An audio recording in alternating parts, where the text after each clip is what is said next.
Here's a sneak peek from today's episode. So a lot of our marketing today is built for Google, and that carpet's being quickly ripped out from underneath us because of generative engine optimization and the need to customize our marketing for AI assistants. And this is one of those things where I'm excited about it, but I would also tell anyone in content, figure it out, because this is one of those intersection points in our history of marketing where we're transforming to fuse both in a more cohesive way. Welcome to the Content Amplified podcast, brought to you by Masset. Our goal is to help you get more from your marketing content. Each episode is a 10 to 15 minute interview with industry experts that share amazing insights to help you squeeze as much juice from your content as you possibly can. Here's today's interview. Welcome back to another episode of Content Amplified. Today I'm joined by Carmela. Carmela, welcome to the show. Hello. Thank you for having me, Ben. Yeah, Carmela, I'm so excited for this episode. It's one of my favorite subjects, but before we dive in, Carmela, let's get to know you. Tell us about your background, work history. Let's get to know you and all that fun stuff. Absolutely. So I work as a AI coach and consultant for my own company. And I've been in the world of just building businesses for the last 17 years. And I've been in AI longer than most. I'd say probably 8 or 9 years. I started out marketing agency when I was raising my son and working with enterprise organizations. And then after 6 years, thought, I'm going to go be the client, working for enterprise companies and growth.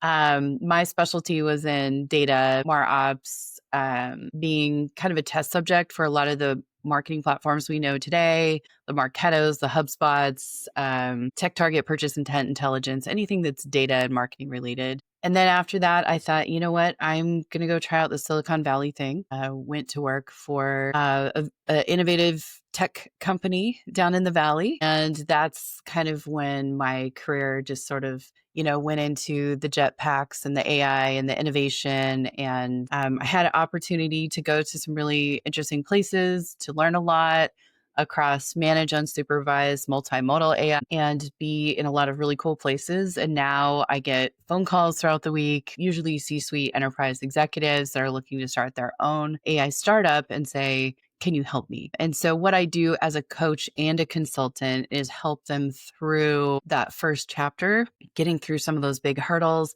until, they get their Series B round. And then I set them free in the world and wish them well, just like a doctor, never want to see you in here again. And then I go on to the next project. So it's a really fun way to spend my days. I love that. That's so cool. And clearly you have this window into the future of AI. You have all this experience, you have all this knowledge, and then you're working with these cutting edge technologies that are using AI in new and creative ways. I know even we had a call before this podcast where you were going through some of these groups that you get to work with, and it is insane what you get to experience. So I'm excited for the audience to get an insight into AI and how it's operating in the world. So first and foremost, what are you most excited about when it comes to content and AI? Anything that you feel like marketers should be aware of, anything that's on the horizon where you're like, hey, keep your eyes out for this, new technologies, anything like that, anything that's just got you really excited when it comes to content and AI? Absolutely. So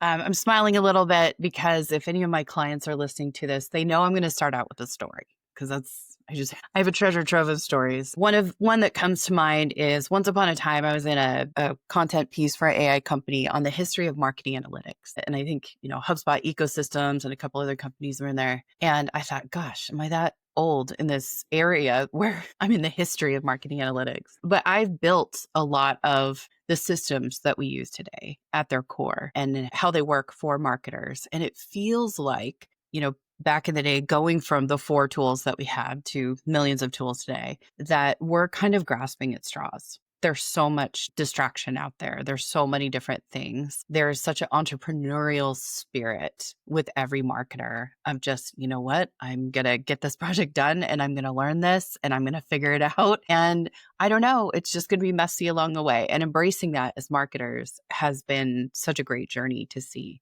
in a lot of the professionals that I help. But one of the things that I'm most excited about is content systemization. And that is, just my green C-type personality that is more focused on efficiency and authenticity in marketing that comes from a base that is centered around SEO and GEO. So a lot of our marketing today is sort of built for Google, and that carpet's being quickly ripped out from underneath us because of generative engine optimization and the need to customize our marketing for AI assistance. And I'm seeing so many consultants and teams and agencies, full marketing teams that are designing these two kind of parallel journeys for us to customize our content. I'm also seeing some teams that aren't doing the basics, like checking out the keywords and looking at the data. And so that layering and that parallel use of both is just something that some marketers are still figuring out. And this is one of those things where I'm excited about it, but I would also tell anyone in content, figure it out, because this is one of those intersection points in our history of marketing where we're transforming to fuse both in a more cohesive way. And we're still building for human readers and we're still building for Google spiders. But now we've got this third component or additional component of AI assistance. And that's everyone's first stop. Not everyone, but it's a lot of folks' first stop. I believe it was around 20% to 30% and growing. I was having a conversation about this yesterday. And if folks want to rank and they want visibility, it's really not just about SEO anymore. It's GEO, that generative engine optimization. And that's changing everything because there's a lot of trust with AI assistants these days. And where I'm seeing some marketers evolve is where they're taking their content and even feeding it back to the AI assistant and saying, hey, what do you think about this? What am I missing? What's your take on this? If I was marketing to you, would you like this? And I'm seeing some folks say, ooh, I would never do that. That feels weird. As a coach, that's a moment where I say, yes, I'm excited about this, but listen to that feeling. If it feels too weird or you're never going to do it, it's a good time to pivot in marketing. But, either upskill or a different area of marketing to be in, because this evolution is not a future state or on the horizon or going to take our jobs. It's just an extra step. And I am not someone with hard skills. I'm not a rocket scientist. I'm a marketer. I figured it out. And I know there's a lot of folks out there that are scrappy and gritty enough to figure out as well. I love that. So for all of the marketers out there that are hearing this and they're like, okay, I've been afraid of AI. I've been afraid it's going to take over my job. I've had concerns about it. It feels inauthentic, things like that. How do they up level themselves? Where do they go? What resources can they start using to really develop a skill set? And I guess a secondary question, should they be afraid of their jobs? But how can they continue to adapt alongside AI and kind of make sure that there's a future for them in the industry? Yeah. The coach side of me says, in regards to the job piece and the job insecurity and how difficult it is in the market, if you're someone who's in the job market or you're someone who's about to be in the job market from a layoff, I can definitely tell you I have survived 4 AI marketing layoffs. And every time I told myself, I'm not going back. I'm going to go do something else. And somehow I keep coming back for more and now do this out on my own. So I can definitely tell you that you will be okay. There's enough grittiness in there as a marketer to figure out what that next step is. The consulting side of me says, there's a couple different options. If you're a company in a high growth mode, work with an expert. Take the fast lane. Don't try to figure it out. The more you're trying to figure it out, the longer it's going to take. The longer your project will take, the more you're going to kick your goals out. Work with an expert. Find a mentor, find a coach, find an advisor. When I was at AI startups, I found that they kept bringing in advisors from investors. And a lot of folks look at me and think, oh gosh, she's really young for an AI advisor. But I found that I was more qualified. And we actually, after a while, didn't have advisors that would work with us. And I thought, oh, that's me. I guess I should go do that. And I think there's a lot of marketers out there that are still in that hamster wheel. And that could be you. That could be you. That's a mentor or coach or advisor. So I just want to offer that as well. Lastly, if you're someone who is boots on the ground And you're like, how do I figure this out? I'm looking at all these YouTube videos and there's all these influencers trying to get me to buy their content, but they're sending me an ad. And if they made millions, why am I even seeing this ad? Why are they reaching me with this? So I'll boil it down in very simple terms and define both. So SEO, we all know it. We've had that happy marriage of keywords and backlinks and crawlability. GEO is really going to be on how AI summarizes your brand. If you're a marketer that's really married to how your brand exists in the world, or you're an agency that's been telling your clients all about, how their brand looks and that aesthetic, and you really want to market to market, I just want to let you know that this is the least sexy part of marketing. And embracing that, some professionals need some growth in that area. And that's where I say absolutely work for a coach. Get over that hurdle, because if you're married to brand, that will be a big canyon to cross. So AI is summarizing your brand, your product, your value, and it's not even clicking on your website sometimes, right? It's where you're optimizing content, whether it's syndicated or it's something that someone's sharing a link to, or it's something that's really in the schema markup. You're optimizing for the ChatGPT, the Perplexity, the Claude, Gemini, because these are interpreting your brand. What I do for founders sometimes when we're just kind of checking that box, all right, did we kind of do our housekeeping when we're setting this brand up?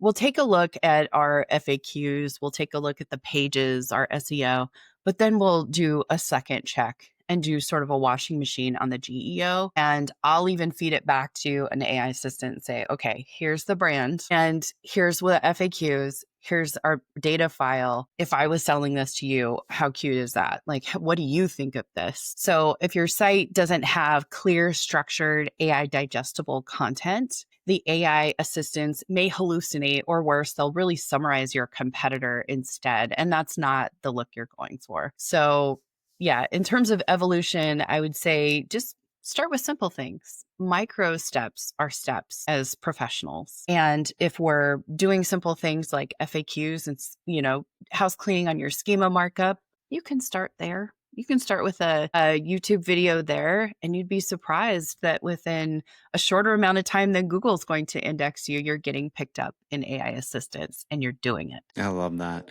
So, this whole point about using a coach, I think this is one of the most insightful things. And I think it doesn't always, this isn't exclusive to AI. This is for, I think, everything in life. So, before I worked a couple companies ago, I used to golf a lot because we had free golf passes. And it's so funny in the golfing world that so many people spend time and effort on going out to the course. They'll spend all sorts of money on their rounds and their equipment. But like there's this weird vibe around actually getting a coach, and the amount of progress a golfer makes by having like 3 lessons with a coach to improve their swing is incredible. But yet they spend thousands of dollars on equipment and all this flashy stuff. As marketers, building a network, working with coaches, instead of spending X amount of dollars on a new platform, sometimes it's better to just say, let's take that same money and let's invest in a coach who has built this before, who can tell us what we need to do, who can train us, up level us. It is not a sign of weakness to have a coach or, a consultant come in who has a different skill set. Like that's just, I think as marketers, we just eat that up, take it for what it is and move forward with the knowledge instead of feeling like our job's at risk because we're bringing in outside resources and things like that. So I think that is such a cool insight. How would you recommend? So I'm boots on the ground. I'm in marketing, I'm getting my feet wet with AI. Maybe the company doesn't have resources to pay for a coach today. What are some places that I can go? Should I find networks? Should I find groups? Should I find mentors? Any recommendations there? Yes. So I'm a mentor and a coach. I'm a mentor for the Washington Small Business Administration through a volunteer program called SCORE. And that's where we offer free mentorship from retired professionals like myself, semi retired in my regard, but most are retired. And those free mentors can help you by just setting an appointment and starting with a conversation. It's not scary. And there's a lot of free webinars online as well with the SCORE program. And there's a SCORE program in every state in the United States. So that's the free version.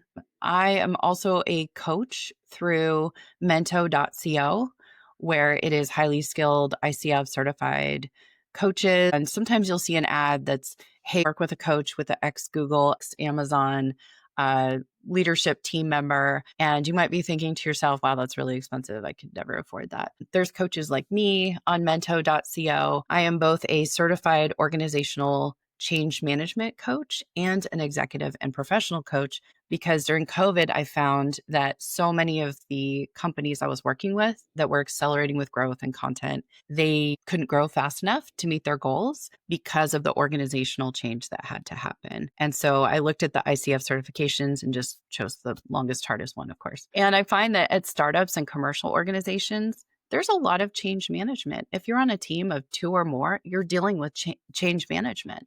But if you're an army of one and you're wondering, gosh, how do I do this? That's where mentorship can kind of come in. And if you're working on a bigger team, working with an organizational change management coach, or having a consultant come in and talking with your manager can help as well.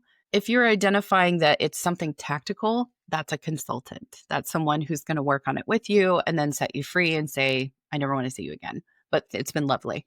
And then working with a coach is where you're identifying, you know what, my team has other issues that are constricting our growth, or they need to upskill, or maybe they're limited in their thinking with the transformation that's on the horizon. And that's a lot of the reasons that I do coaching, is because this wave of transformation and technology isn't meeting teams all in the same place so that they can move forward together. And that's where we need to see some movement. And that's why I work with teams as a group and as individuals. So we're still continuing to push everything forward in a way that's meeting goals. And I do that through my company, which is Seattle Startup Coaches. And I also own the AI Marketing Coach as well. I love that. That's amazing. Well, Carmela, if anyone wants to reach out and connect with you, what are the best ways for them to kind of stay in touch with you? This has been so insightful. And again, I believe there's a lot of value in coaching and mentorship and all that kind of fun stuff. How can they find you? Oh my gosh, thanks for the question. This time goes so fast, and I could have talked about systemization